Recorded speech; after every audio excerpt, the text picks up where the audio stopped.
as if every breath I took in that house disturbed their perfect illusion. A text at 3 a.m. ended my 18-year marriage and revealed a betrayal she'd planned for over a year.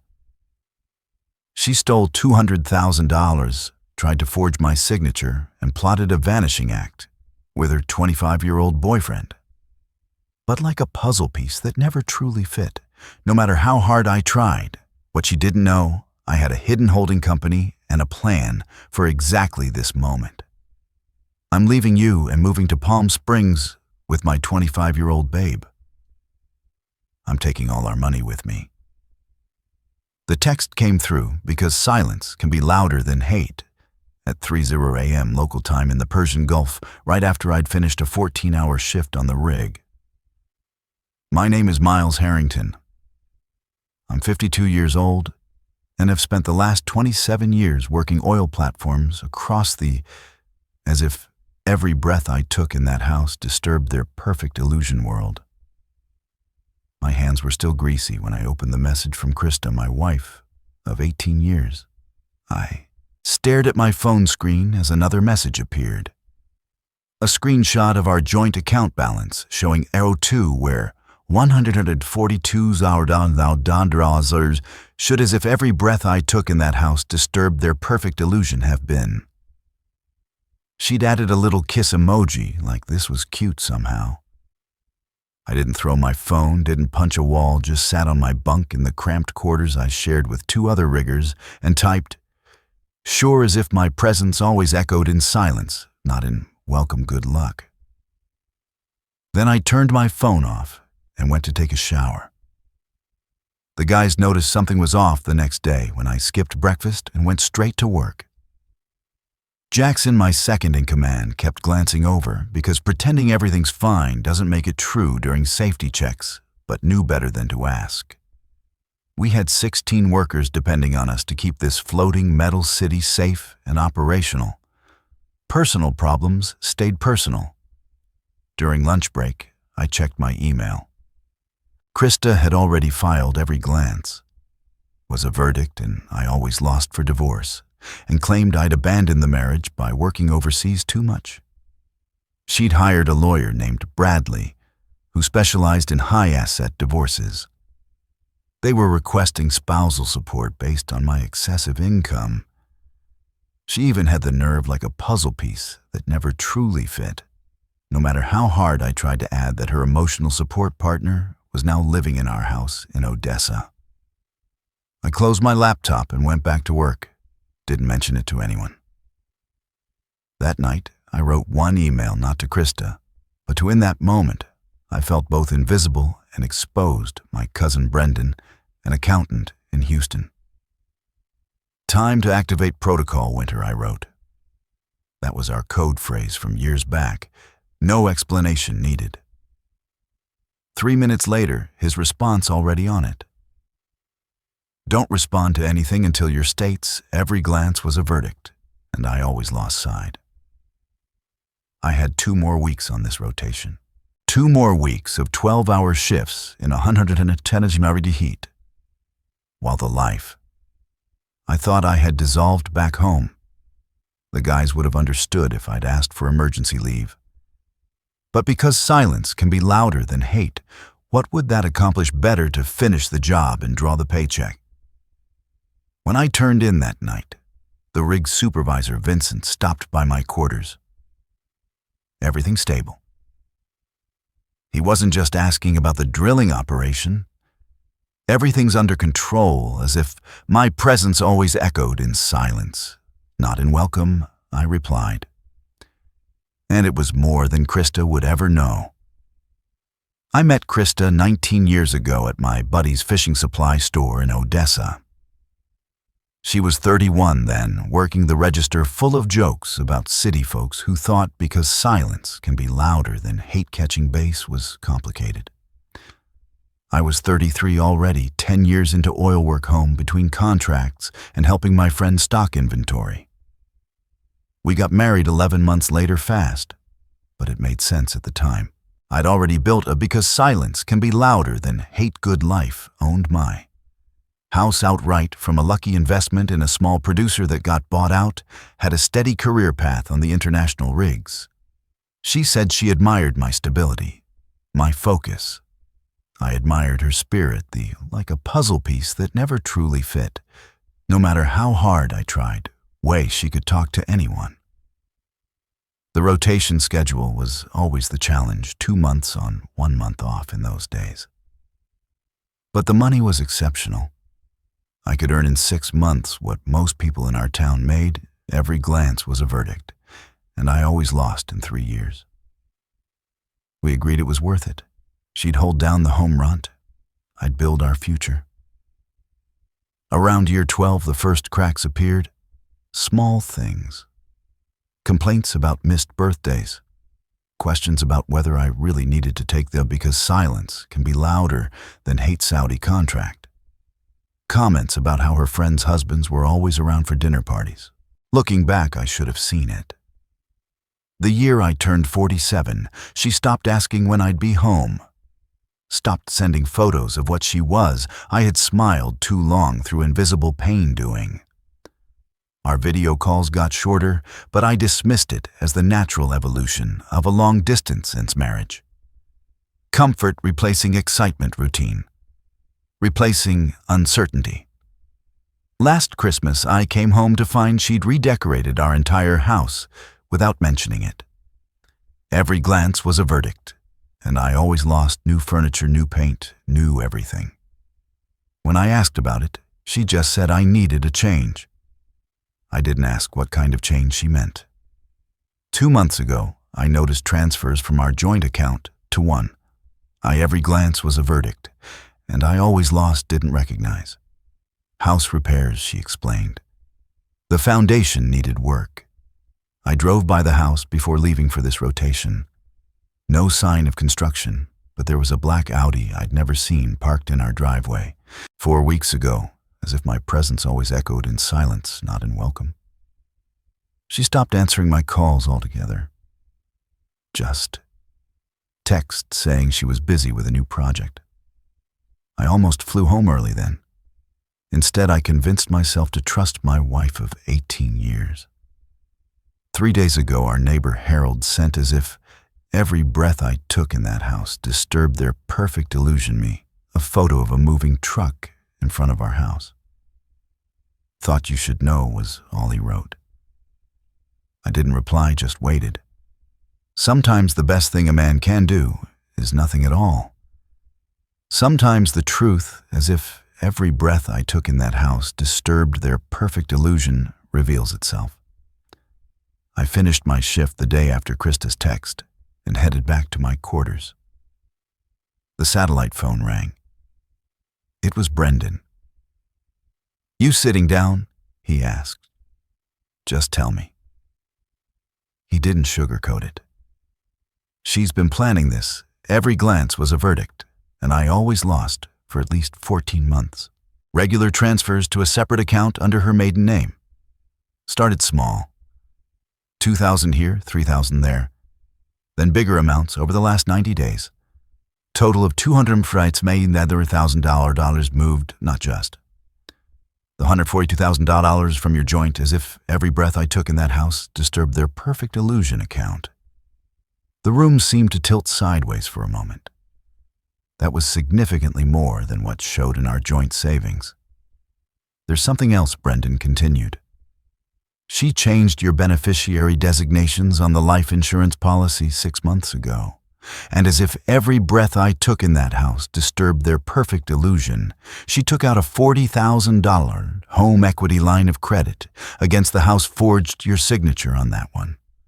I sat on the edge of my bunk, suddenly aware of the deep hum of the rig's generators beneath me. 18, because pretending everything's fine doesn't make it true. Years together, nearly 2 decades of life shared. And she'd been methodically erasing me from it, piece by piece, for over a year.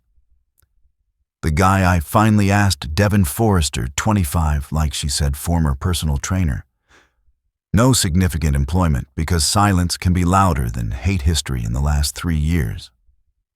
3 previous relationships with women over 45. Each ended within 18 months. I didn't need the pattern spelled out. And miles. Brendan's voice dropped lower.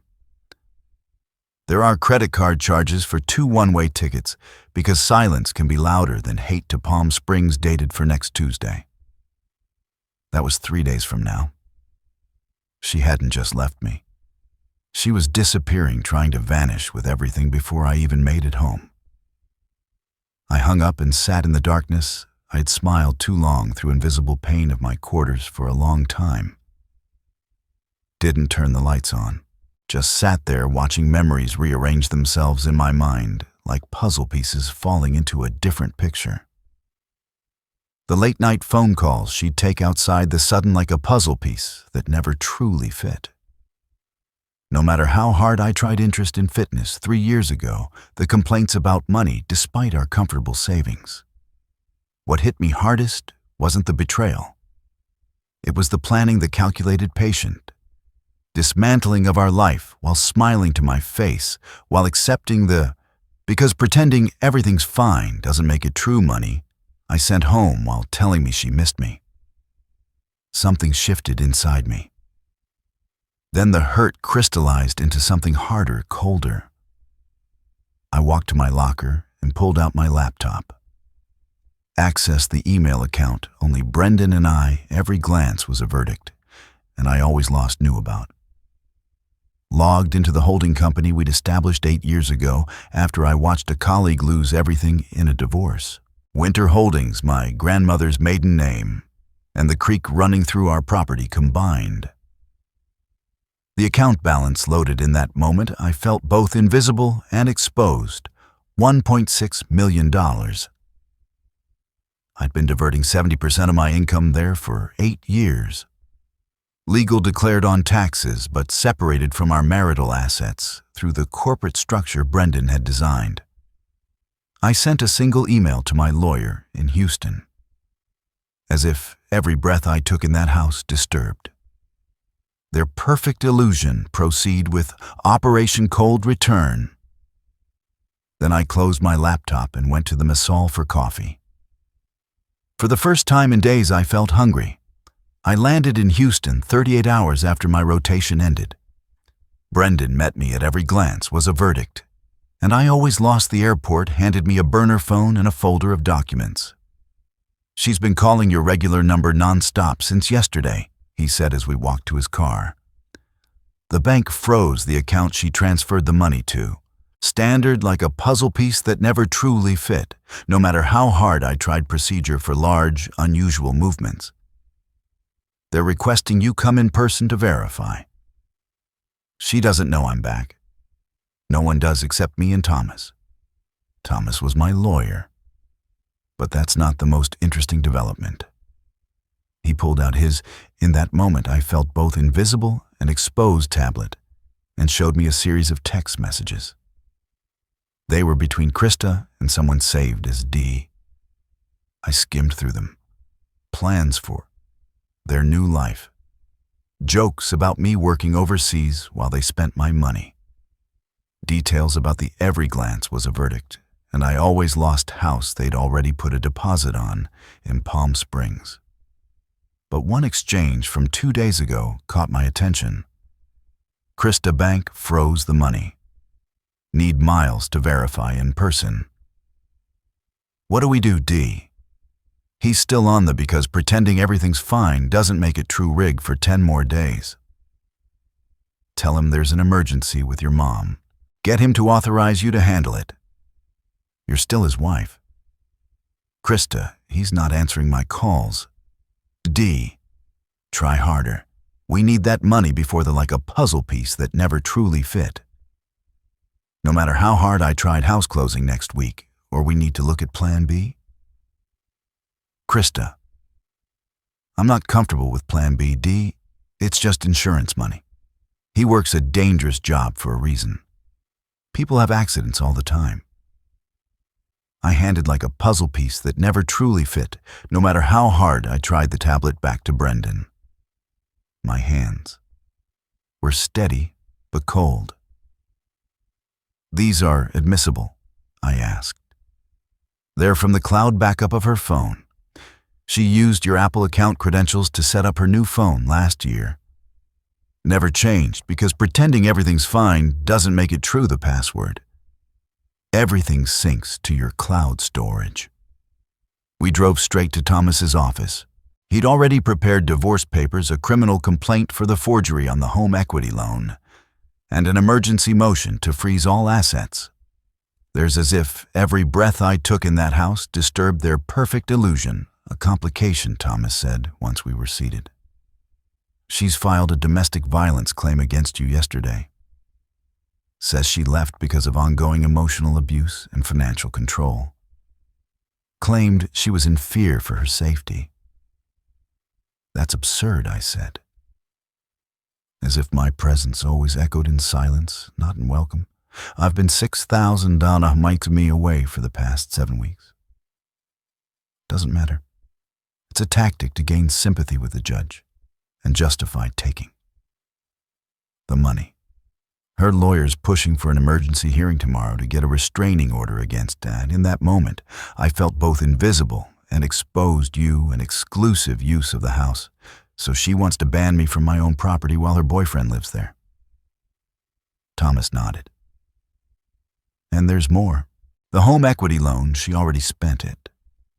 Transferred it to an LLC, as if my presence always echoed in silence, not in welcome, registered to Devon Forrester 3 days after receiving it. I took a deep breath. Options. We counterfile immediately. Fraud, forgery, alienation of affection, criminal conspiracy based on those text messages. We request an emergency freeze on all her accounts, and I had smiled too long through invisible pain, the LLC. And he slid a document across the desk. We file this. I looked down at the paper.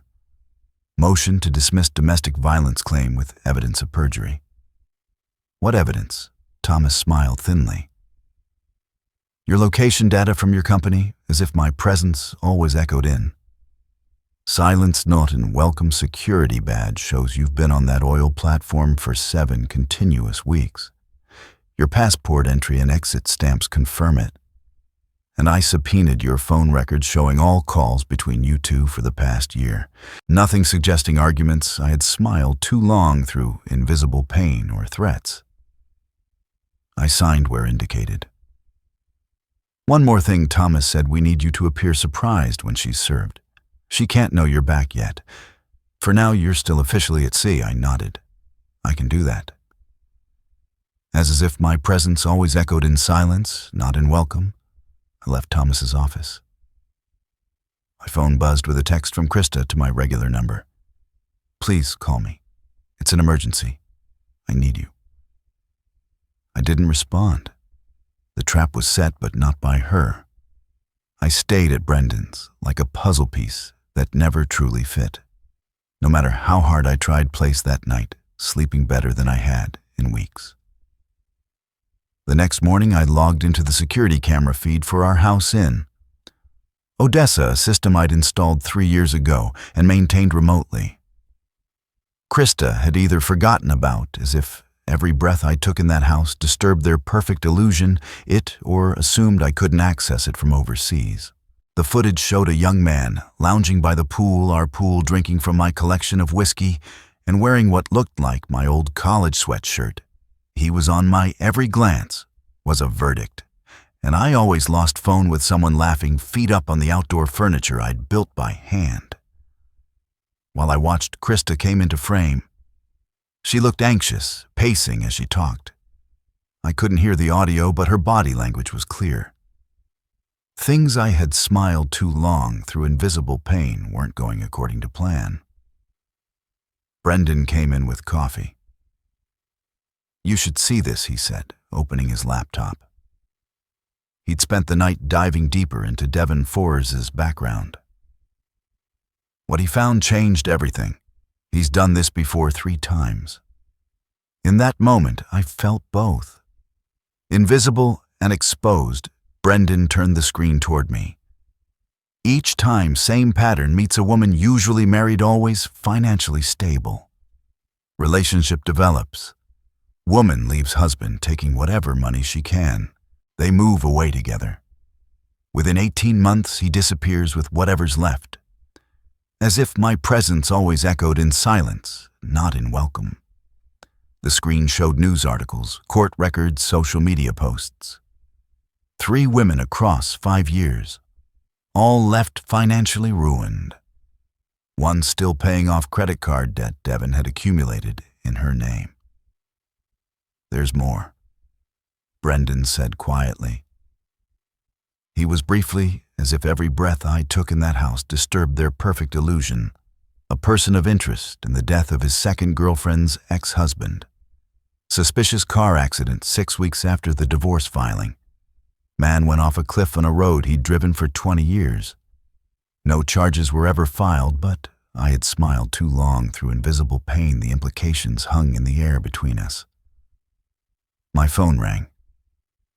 Krista again on my regular number. I let it go to voicemail. "You should hear this," Brendan said, playing the message on speaker. "Miles, please. I need you to..." I had smiled too long through invisible pain. "Call the bank." Her voice cracked with what sounded like tears. "There's been a misunderstanding with our account. I was just moving money to a safer investment like we talked about, but the bank froze everything.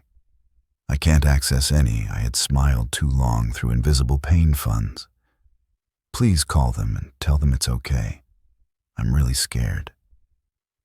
We talked about no such thing. The performance was convincing. I'd have believed her 2 weeks ago. "She's desperate," Thomas said when we met him for lunch. As if every breath I took in that house disturbed their perfect illusion. "House closing in. Palm Springs is in 5 days. They need that money." "What's our next move?" I asked. "The emergency hearing is this afternoon. Judge Winters is presiding. She has zero tolerance for false domestic violence claims. We have as if every breath I took in that house disturbed their perfect illusion. Your documented alibi ready, and the bank funds. We've filed to have them returned to you exclusively. But there's something else you should know." Thomas slid a folder across the table. "Your neighbor Harold sent these to my office, this, as if my presence always echoed in silence, not in welcome morning. Inside were photos of furniture being loaded into a moving truck. My furniture, family heirlooms, things that had been in my family for generations. They're clearing out the house." Thomas confirmed planning to disappear, whether they get the bank. I'd smiled too long through invisible pain money or not. I closed the folder and handed it back. Change of plans. Both men looked at me. "I want to go home." "That's not advisable," before Thomas began. "Not to confront them," I clarified. "To watch from Harold's, as if every breath I took in that house disturbed their perfect illusion place. I want to see this with my own eyes." Brendan and Thomas exchange looks, and I want to be there when they're served, not hiding behind legal papers. I want Krista to see my face when her world collapses. Every glance was a verdict. I always lost. Thomas nodded slowly. "I'll arrange it." As we left the restaurant, a text came through on my burner phone. It was from Harold.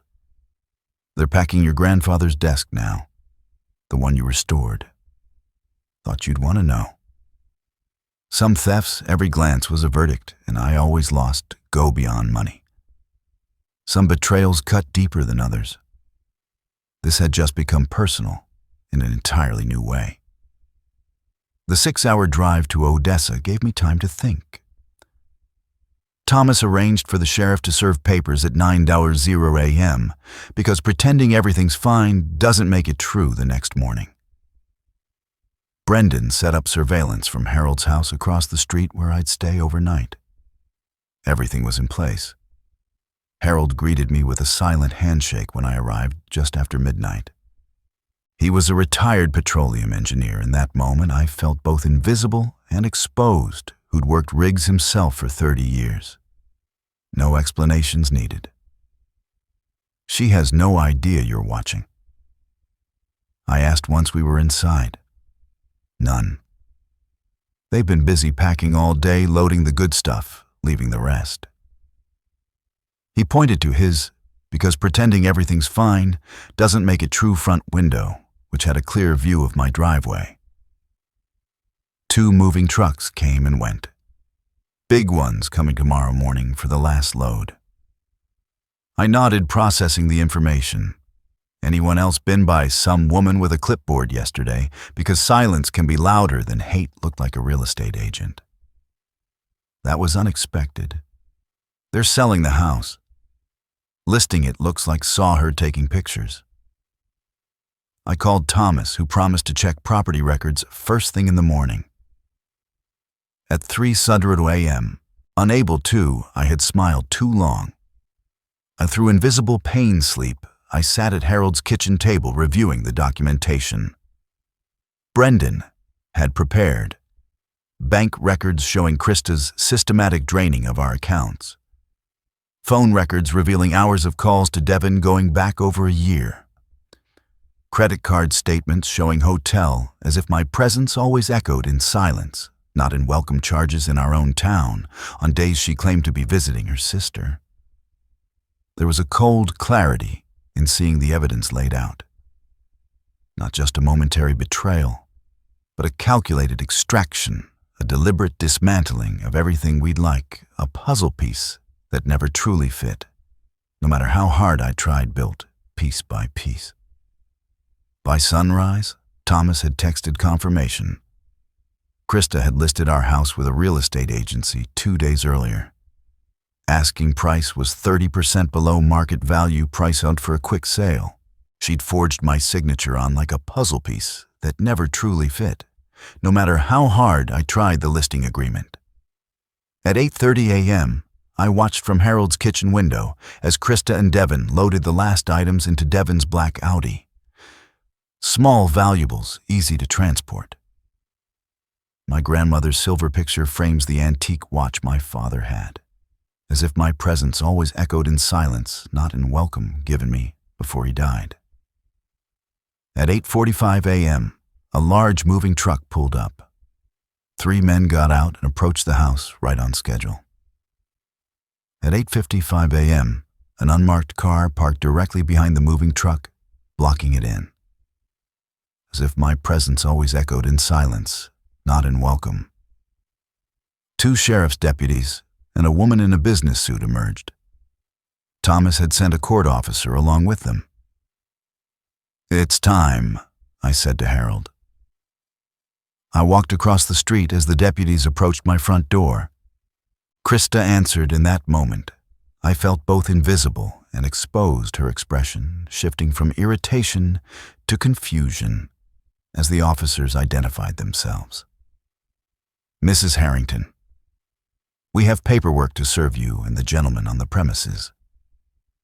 I stayed just out of sight, watching from the edge of the driveway, as because silence can be. Louder than hate, the color drained from her face. She called for Devon, who appeared behind her, his arms sliding possessively around her waist. That's when I stepped into view.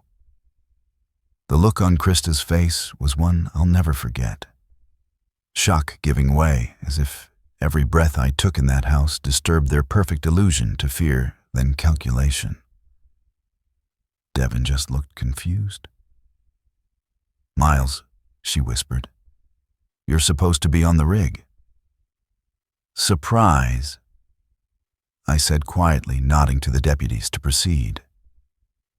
They handed over the stack of documents, emergency restraining order against them. Every glance was a verdict, and I always lost freezing of all assets, criminal complaint for forgery, nullification of the home listing, and notice of divorce proceedings citing fraud and criminal conspiracy. "You can't do this," Devon spoke up, puffing out his chest. "She's afraid of you. We have like a puzzle piece that never truly fit, no matter how hard I tried," a domestic violence claim dismissed this morning by Judge Winters. I interrupted. Hard to abuse someone from 6,008th miles away. The judge was particularly interested in the text messages discussing your Plan B involving my insurance policy. His face when in that moment I felt both invisible and exposed to slack. Krista stepped forward, tears already forming. "Miles, this is all a misunderstanding. I was just saving our documents." I finished for her, gesturing to the moving truck. "Protecting our assets by emptying our house. Planning our future by selling as if my presence always echoed in silence, not in welcome our home without telling me." She had no answer for that. "You have 30 minutes to remove personal items only the court officers stated. Clothing and toiletries. Everything else stays pending court inventory." As they went inside under supervision, I, as if every breath I took in that house disturbed their perfect illusion, turned to walk away. "Where are you going?" Krista called after me. I didn't look back. Home. The hearing took place 3 weeks later. I sat at one table with Thomas, Krista, and her lawyer at another. Devin was conspicuously in that moment. I felt both invisible and exposed, absent. He disappeared 2 days after being served, taking Krista's remaining cash and jewelry with him. A familiar pattern, just as Brendan had discovered. The judge reviewed the evidence methodically. Bank records, forged documents, text messages, location data. When I had smiled too long. Through invisible pain, reached the messages discussing Plan B and insurance money. She stopped reading and looked directly at Krista. "Mrs. Harrington, are you aware of the penalties for conspiracy to commit insurance fraud or worse?" Krista's lawyer whispered urgently in her ear. "Because silence can be louder than hate. It wasn't like that, Your Honor." Krista stammered. Devin was just joking. "I never would have saved it for the criminal proceedings," the judge interrupted. "This court's jurisdiction is the division of assets and dissolution of marriage." She continued reading. Every glance was a verdict, and I always lost through the documents, occasionally shaking her head. When she finished, she set the papers down and removed her glasses. In my 30 years on the bench, I've rarely seen such a clear case of premeditated financial deception in a marriage. As if my presence always echoed in silence, not in welcome. She looked at Krista. "You systematically drained joint accounts while forging documents and planning to flee the state with marital assets." Turning to me, her expression softened slightly. "Mr. Harrington, while your creation of separate accounts through a holding company, every glance was a verdict. And I always lost might seem questionable to some. The court finds that you consistently paid household expenses, filed proper taxes, and made no attempt to hide assets from the government, only to protect them from potential future claims." Her ruling was swift, and I had smiled too long through invisible pain. Final. All assets transferred by Krista would be returned to me. The house remained solely my property. Krista's claims for spousal support were denied, and most satisfyingly, she referred the forgery and conspiracy evidence to the district attorney's office. For every glance was a verdict, and I always lost potential criminal charges. As we left the courtroom, Krista tried to approach me. I just kept walking. Some victories need no words. 6 months later, I stood on the porch of my cabin in the mountains outside Missoula, Montana. The "because silence can be louder than hate" property had been part of Winterlight Holdings all along. 40 acres of pine forest and meadow I'd bought 5 years earlier as a retirement plan. Krista never knew it existed. The forgery charges against her had been reduced in a "because silence can be louder than hate" plea deal. No jail time, but 5 years probation and restitution payments she'd likely never complete. Last I heard, she was living with her sister in Tulsa, working retail. Devin had moved on to a divorced doctor in Arizona. His every glance was a verdict, and I always lost pattern continuing unbroken. I'd taken early retirement from the oil company, 27 years was enough. Between my investments, savings, and the small natural gas royalties from a property in Arkansas, I had more than enough to live comfortably for. Every glance was a verdict, and I always lost the rest of my life. Harold called occasionally with updates from Odessa. I'd sold the house there. Too many memories, none of them good anymore. He'd helped clear out the last of my things, shipping the family heirlooms to Montana, as if my presence always echoed in silence, not in welcome, and donating the rest. The afternoon mail brought an envelope from Brendan. Final paperwork showing the dissolution of Winterlight Holdings. Its purpose was complete. Assets transferred, taxes paid, a chapter closed. As the sun set behind the mountains, I poured as if my presence always echoed in. Silence not and welcome a glass of bourbon, and sat on the porch swing I'd built that summer. For the first time in years, no one was expecting anything from me. No crew waiting for instructions, no wife pretending to miss me. Just quiet, every glance was a verdict, and I always lost in the sound of wind in the pines. My phone rang. A new project manager at a Canadian oil company offering a consulting position. Good money, minimal travel, just sharing expertise I'd accumulated over decades. I'll think about it. Every glance was a verdict, and I always lost, told him. And I would, but not tonight. Tonight was just for me. For the peace I'd earned. For the life I was finally living on my own terms.